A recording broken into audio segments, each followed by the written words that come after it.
श्रीबालकृष्णं यशोदोत्सङ्गलालितं पूतना सुपयप्पान लक्षिताशेषबालकम् अनन्तकन्दर्पकलाविलासं किशोरचन्द्रं रसिकेन्द्रशेखरं श्यामं महासुन्दरतानिदानं श्रीनाथचरणं शरणं व्रजेम। प्राकृतधर्मानाश्रयमप्राकृत निखिलधर्मरूपमिति निगमपरिपाद्यं यत्तच्छुद्धं साकृतिस्तौमि।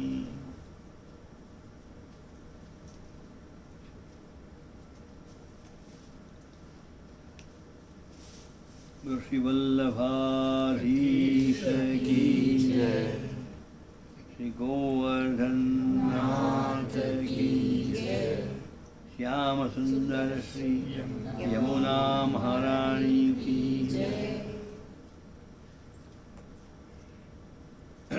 समुपस्थित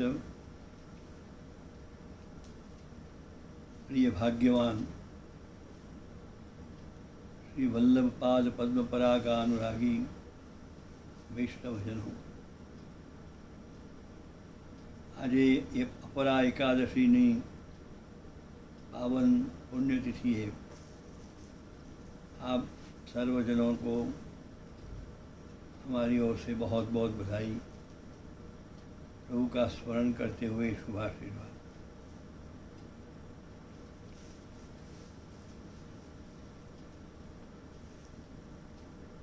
आज की सत्संग सभा में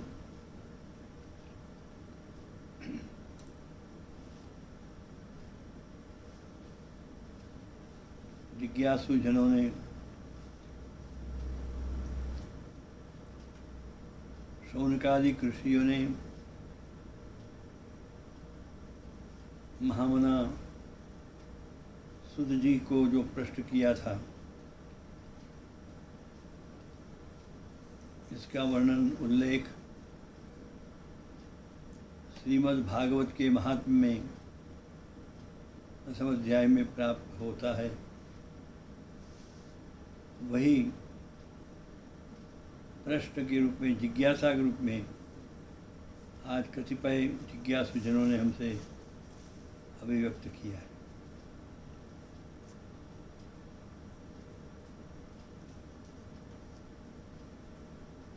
भक्ति ज्ञान विरागाप्तो विवेको वर्धते महान माया मोह निरासश्च वैष्णवै क्रियता वैष्णवै वैष्णव क्रियते कथम। यह घोरे कलौ प्राप्ते जीवश्चासुरतांगतः।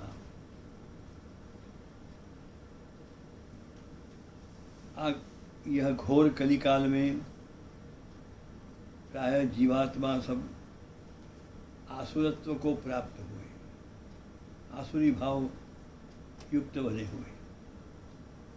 तो ऐसे विकट काल में भक्ति ज्ञान और वैराग्य जिसमें प्रधान है, प्रमुख है, ऐसा विवेक सबों में किस प्रकार वृद्धिंगत हो और वैष्णवों में, वैष्णव भक्तों में माया मोह का निरसन दूरीकरण किस प्रकार हो, विनाश कैसे हो। ये प्रश्न 5000 साल पूर्व शौनकादि ऋषियों ने नैमिषारण्य में जब सुत जी ने भागवत कथा श्रवण करे उसके पूर्व अभिव्यक्त की थी। तो यही जिज्ञासा आज के लिए भी समुचित प्राप्त होती है। बात सत्य है, कितने अच्छे अच्छे लोगों को में भी आसुरी शक्ति ने प्रभाव डाला है, क्योंकि कलयुग में आसुरी शक्ति का परिभ्रमण सतत होता रहता है और वो सीधे मस्तिष्क पर ही प्रभावित करती है। तो भाव में आसुरत्व प्रकट हो जाता है, आविर्भूत होता है, और उसके परिणाम स्वरूप भक्ति, ज्ञान और वैराग्य इसमें प्रमुख है, प्रधान है।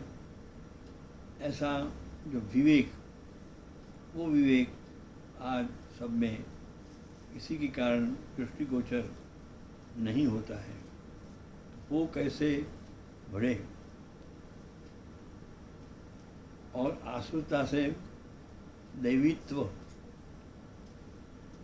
दैवी भाव कैसे प्राप्त हों, ये बहुत सुंदर प्रश्न जो किया था।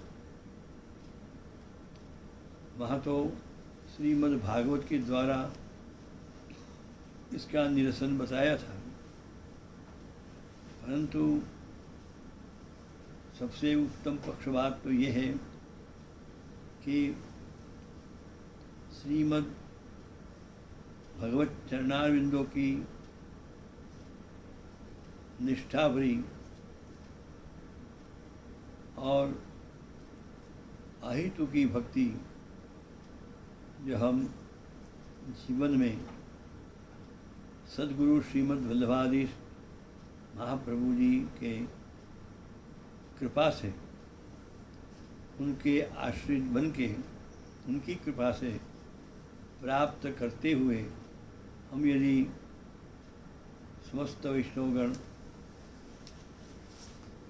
श्री गुरु वल्लभ की आराधना करेंगे, आश्रय को दृढ़ करेंगे और भगवत चरणारविंदों में श्री कृष्ण की अनन्य आश्रय संपादन करेंगे, तभी जाके इस कार्य को संपन्न किया जा सकता है।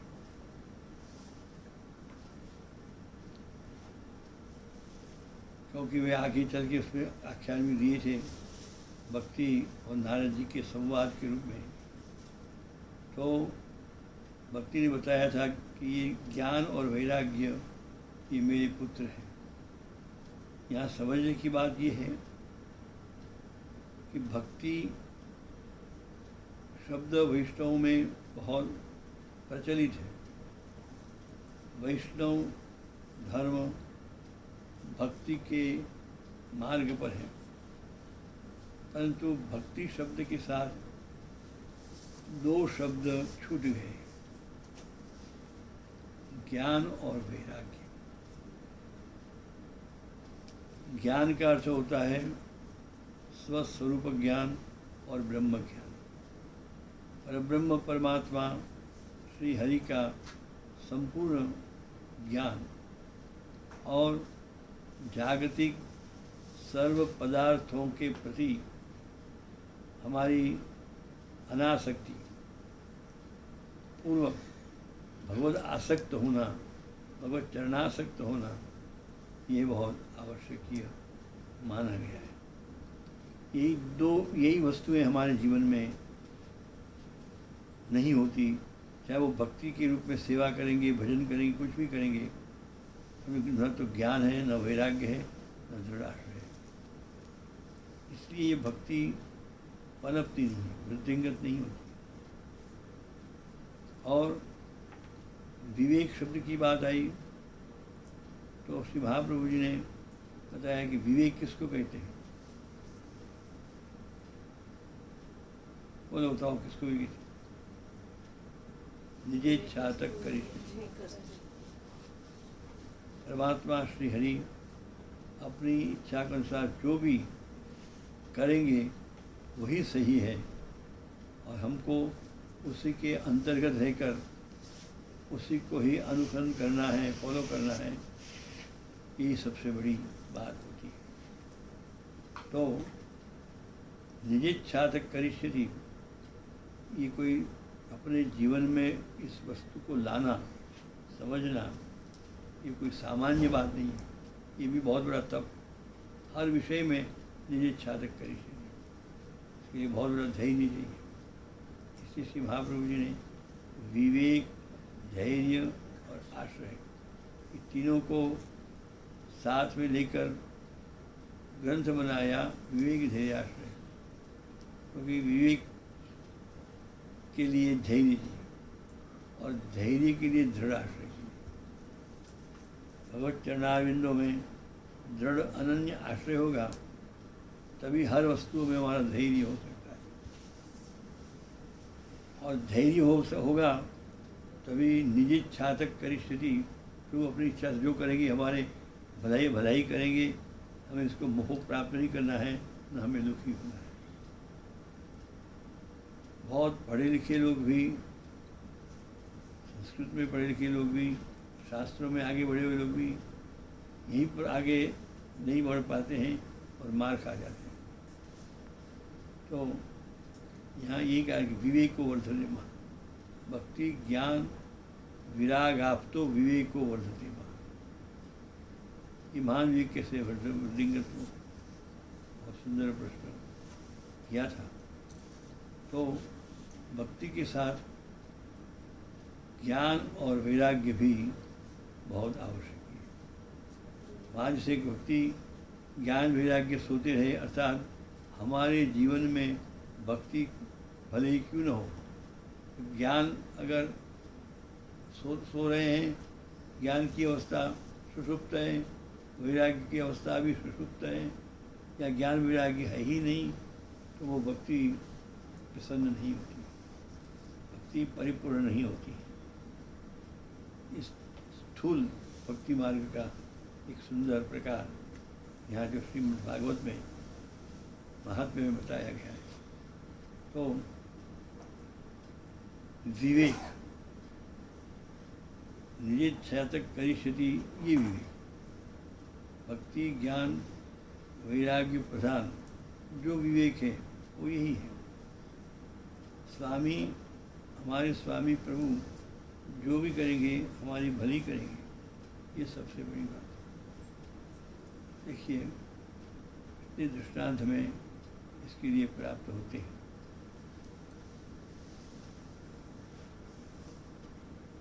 वैराग्य, वैराग्य का ऑपोजिट शब्द है आसक्ति।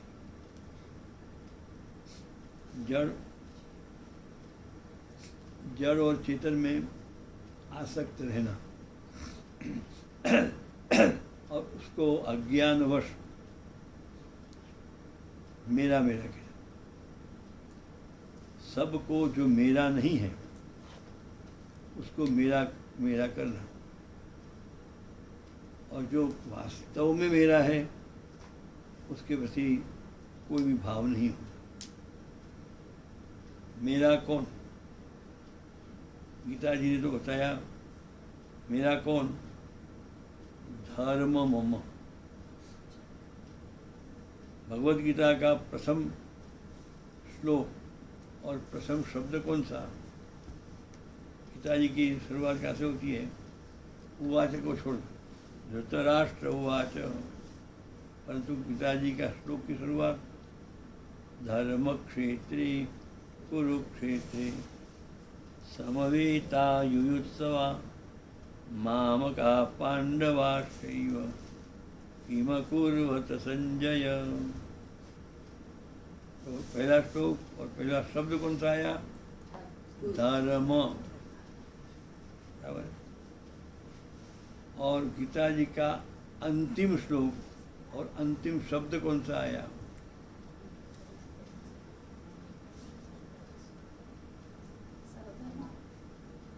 कौन सा आया?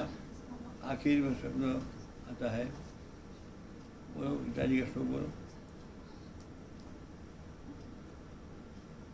ध्रुवा नीतिर्मतिर्मम यत्र योगेश्वर कृष्णो यत्र पार्थो धनुर्धरः तत्र विजयो श्री ध्रुवा नीतिर्मतिर्मम।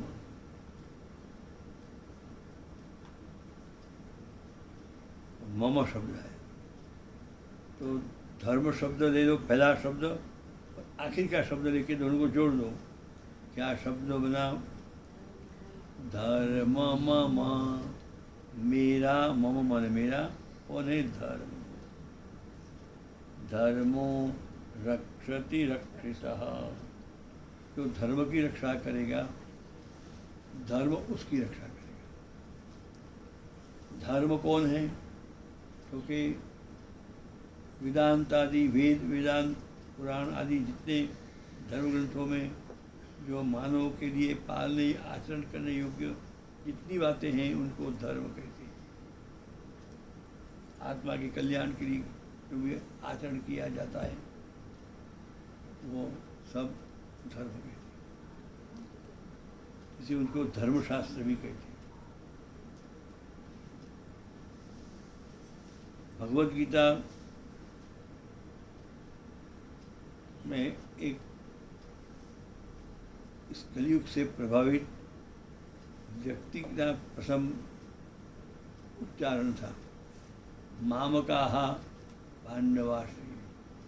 मेरे और पांडवों ने, पांडु के पुत्रों ने क्या किया? अगर उनमें वास्तविकता होती तो धृतराष्ट्र जी क्या कहते हैं? हमारे पुत्रों ने, भाई के पुत्र को उन्होंने हमारा नहीं माना। यहीं से भेदभाव शुरू हुआ। भाई के, सगे भाई के पुत्र को भी मेरे पुत्रों ने और पांडु के पुत्रों ने किया। यहीं से मेरा और तेरा का शुरू हुआ। यही भी धृतराष्ट्र में तो वही बात तो दुर्योधन में आई। मेरा तेरा से तो महाभारत हुआ है। जो दुनिया में जितने भी महाभारत हैं, दुनिया में जितनी खिंचातानी है वो मेरे तेरे से ही होती है। घर भी नष्ट होता है, परिवार भी नष्ट होता है कि मेरे तेरा की भेदभाव बुद्धि से। हमारा न मेरा न तेरा, हमारा अपना, ये भाव नहीं होता है। यही से यहाँ बीजा रूप। परंतु सार में क्या आया? यत्र योगेश्वर कृष्ण यत्र पार्थो धनुर्धर तत्र श्री विजयो भूतिर ध्रुवा नीतिर्मति। जहाँ योगेश्वर कृष्ण और अर्जुन जैसे उनके भक्त, वहीं पर नीति, विजय और लक्ष्मी है। यही सारा है। तो योगेश्वर कृष्ण को वो अपने आराध्य बनाए और अर्जुन ने जिस प्रकार उनकी आज्ञा का पालन करके भक्ति की, से हम उसको भी अनुसरण करें। निश्चित हर क्षेत्र में स्थिरता है, नैश्चित्य है, विजय है और श्री आदि है। यहाँ भी यही बात बताई गई है। क्या बताई गई? कि भक्ति ज्ञान विराग आप तो विवेको वर्तते। विवेक निजेच्छा तक करी। हमारे प्रभु, हमारे स्वामी जो कुछ भी करेंगे वो हमारे लिए अच्छा ही करेंगे। भली श्री हरि करे सो हरि। वो सूत्र जिसने जीवन में, एक्शन में, वास्तविक में अपना लिया है, उतारा है, तो उसके लिए ये बिल्कुल सही शब्द में भक्ति सिद्ध हो जाती है। और वो आसुरतांगता, जो मुझे आसुरत्व आ गया है, वो ये करने नहीं देती। हम कितने भी सेवा भी करने लग जाए, भक्ति भी करें, भजन करें, यात्रा करें, तीर्थ करें, सब करें, ये जो भेदभाव बुद्धि नहीं जाती, इसलिए सब आगे चल के उसका कोई प्रभाव जीवन में होना चाहिए, नहीं आता। गुजराती में कहा, डरी डरी ने ढाकी हो।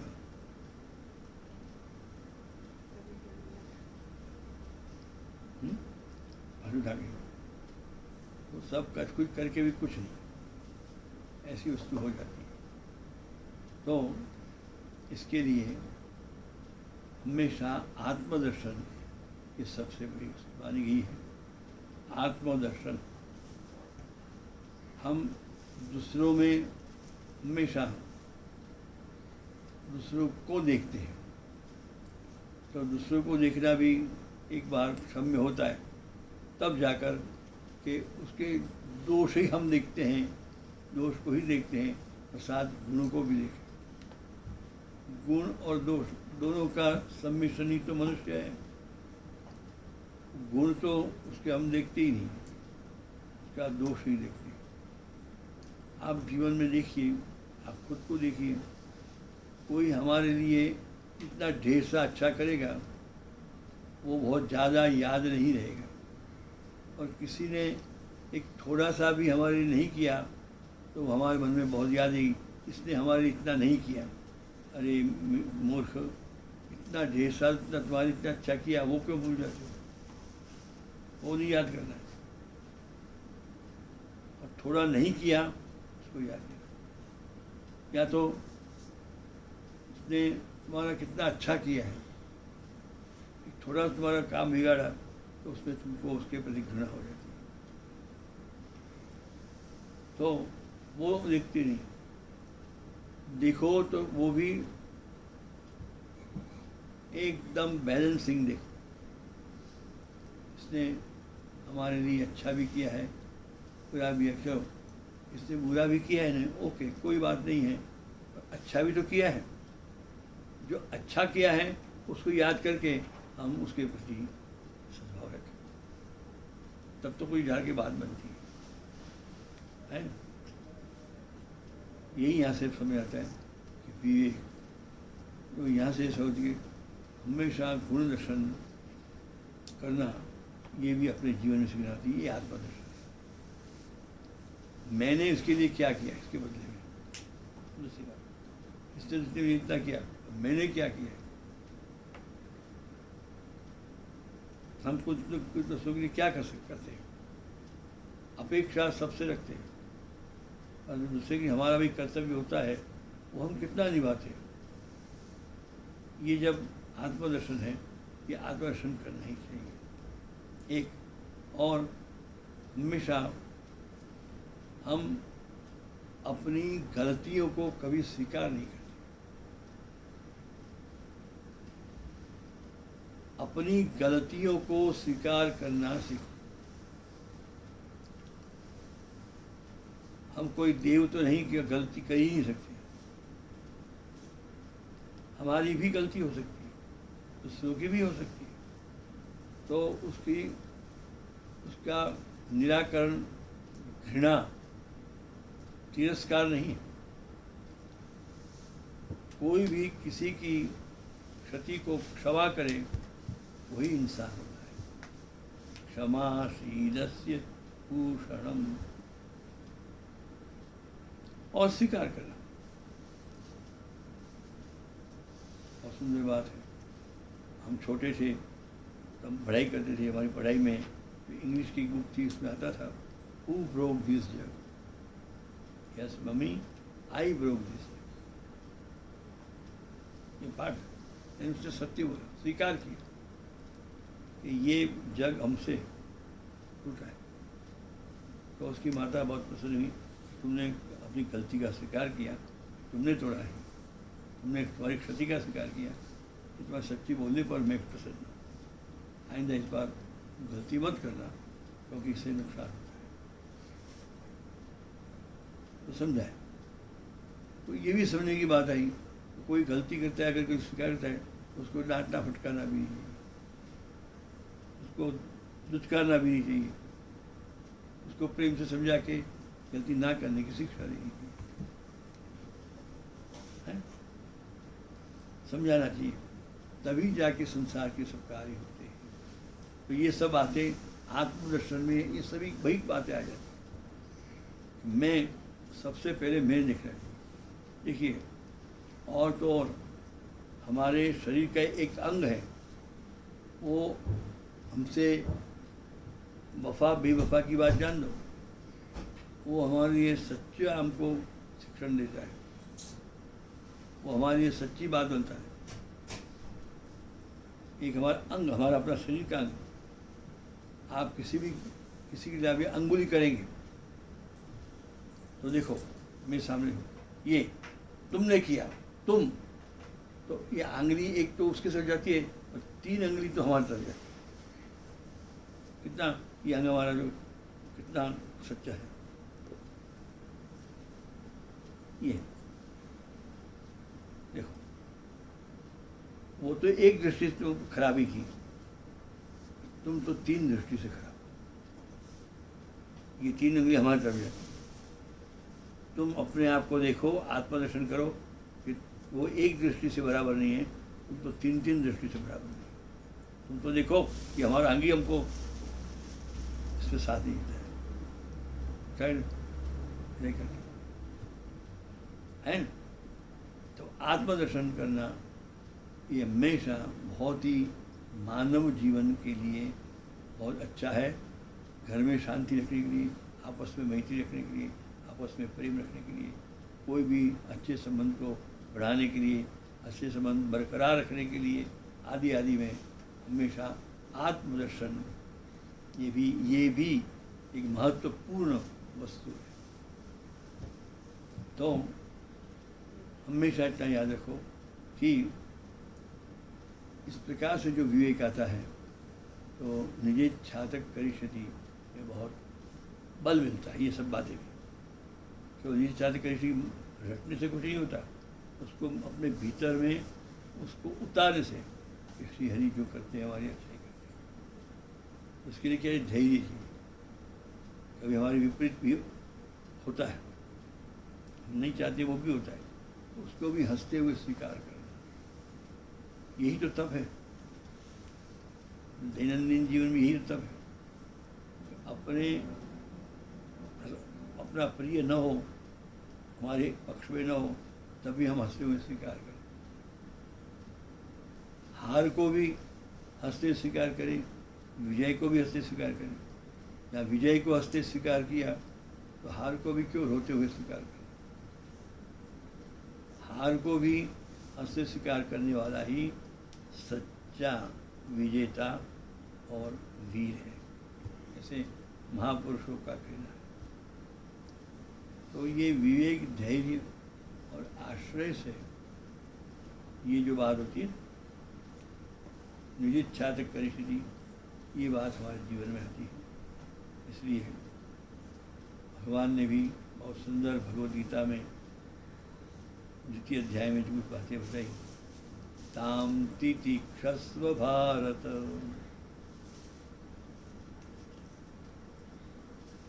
हे भारत, इतना प्रेम से अर्जुन को कहा, हे भारत का प्रेम से उत्पन्न, ताम तितिक्षस, उन सबों को तुम तितिक्षा करो, यानी सहो, हंसते हुए प्रेम से सहन करो।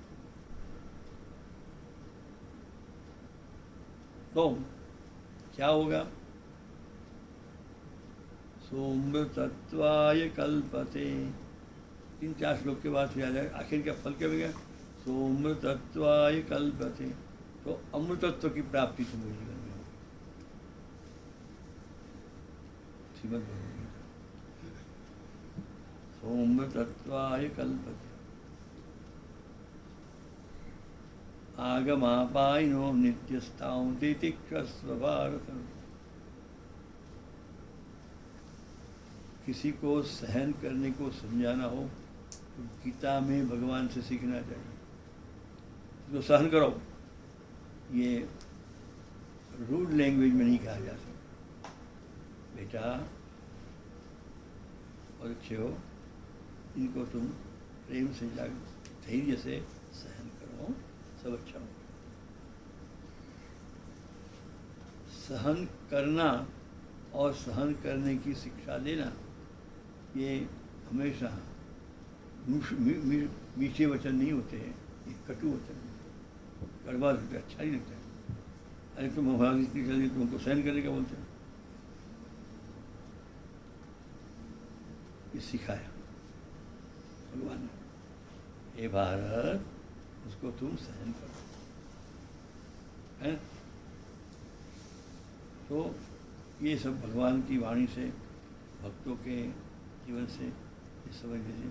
इसी श्री महाप्रभु जी ने भी निजेच्छातक करिष्यति, यहाँ सुंदर स्तुति आई, तुम उसको सहन करो, किताब में डायरेक्ट श्री महाप्रभु जी ने और भी उसको सुंदर मीठा बनाया। और इससे मीठा कौन है? भगवान से मीठी कौन है? तो भगवान को बीच में ला के बिठाना है। उनकी जो करते हैं वो हरि हमारे लिए सब करते हैं, वो बलि करते हैं। हरि का करे सो और भी शिवल्लभ और भी मीठा करते हैं। तो अनेक दृष्टांतों से ये लिखा जाता है कि ये सब कब होगा? जो मेरा नहीं है उसको मेरा नहीं मानना। ये जो कुछ है, जितना भी है, जहाँ भी है, ये सब हरि का है, इसमें मेरा नहीं है। और तेरा कौन है? मैं को इतना ही जानूं, मेरा जो कोई है वो मेरे प्रभु श्री हरि है, और उन्होंने वचनामृत जो किए हैं वो मेरा धर्म है। उन्होंने जो भी पथ दिखाया वो हमारा धर्म है, और वही मेरा है। हरि और धर्म वो मेरा है। हरि और हरि के वचन वही मेरा, वही मेरी वस्तु। उससे ही मेरा उसी को कहा जाता है जो वास्तव में ठेठ परलोक तक हमारे साथ है। तो यही वस्तु रहती है। ये आप भक्ति ज्ञान विराग, आप तो ये भाव लाने को ही सच्चा वैराग्य होता है। सब घर गृहस्थी परिवार त्यागने से वैराग्य केवल मात्र नहीं होता। सब में से विगता राग आसक्ति विगत हो जाए, चली जाए, उसको वैराग्य कहते हैं।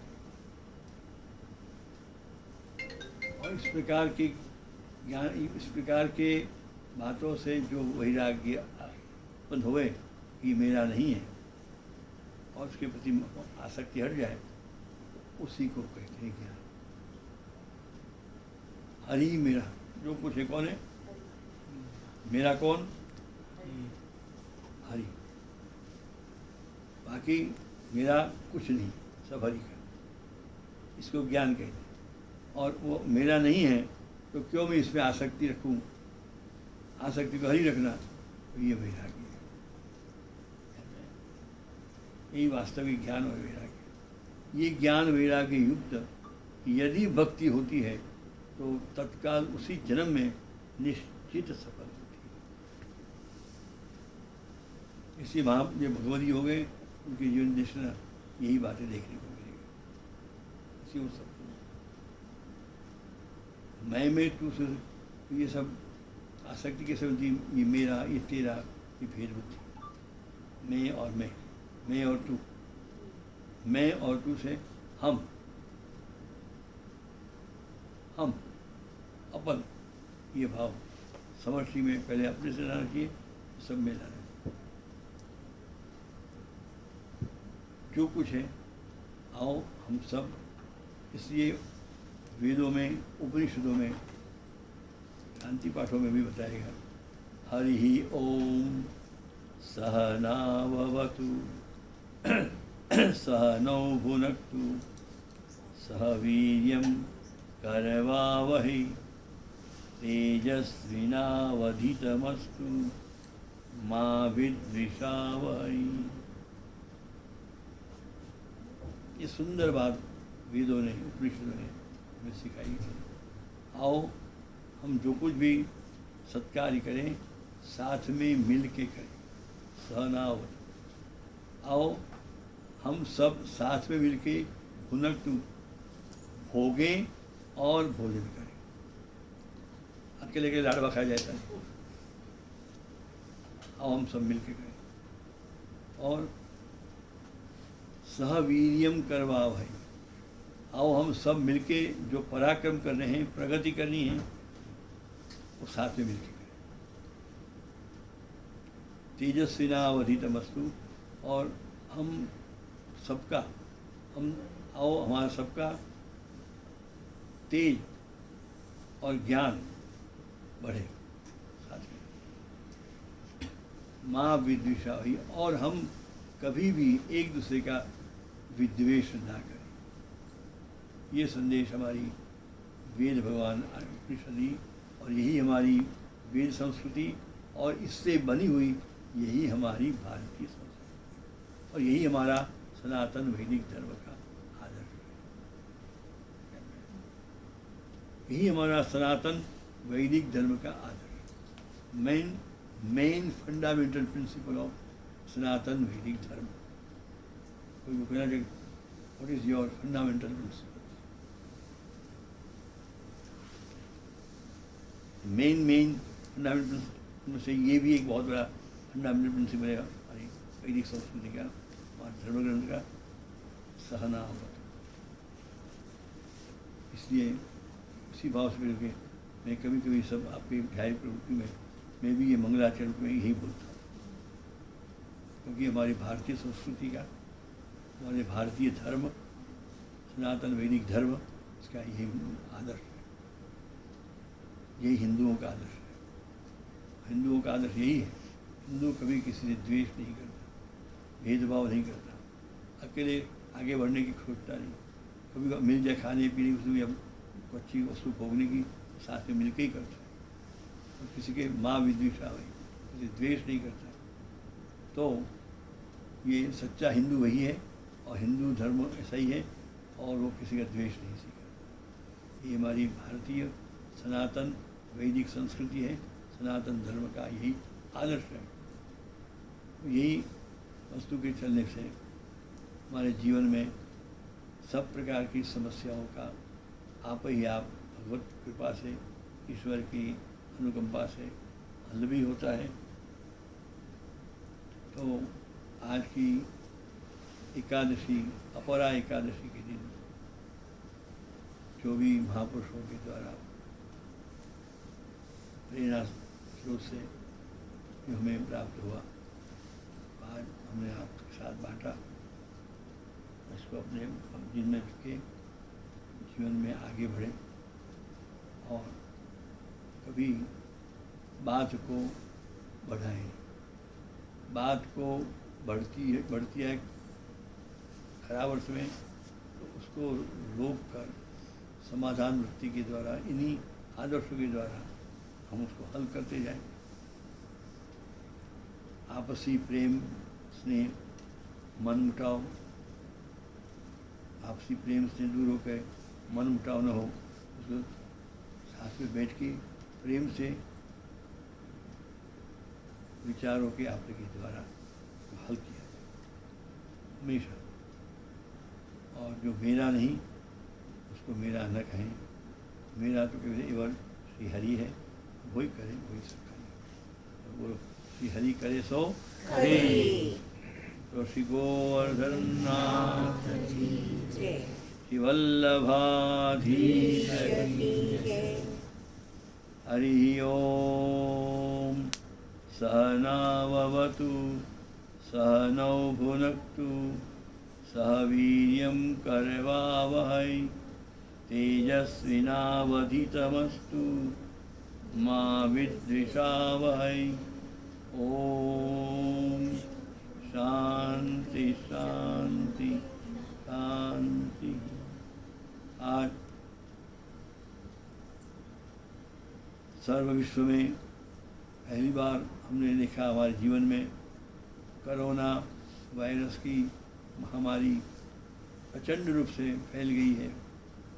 एक बड़ा भारी असुर खड़ा हो गया है मानव संहार के लिए। उसमें खूब धैर्य को धारण करते हुए, अनावश्यक भयभीत न होते हुए और शांति से, धीरज से इस स्थिति को हम आत्मसंयम के द्वारा और स्वयं जाते पहलू सूखते जाते नरिया, गुजराती की कहावत के अनुसार कि जितने भी प्रिकॉशन हैं वो अपन जीवन में धारण करके, नियम को करके इस महामारी से लड़ते हुए इस महामारी को भगवान की कृपा से दूर करने का प्रयत्न करें। हमारे जहाँ जहाँ जिस देशों के कंट्री में, देशों में वहाँ की सरकारों ने जो भी इसके निवारण के जो कायदा कानून हैं उनको हम साथ देंगे और ये जो जितने भी कार्य सुंदर चल रहे हैं इसके संबंध में, इस कार्य में हम सहयोग देवें। इसके दुखी लोगों को हम जो भी हमसे बन पाए वो सहायता करें, उसके भी जीवन को हम देखें। बस यही आप सबसे हमारा अनुरोध है। और श्री गोवर्धन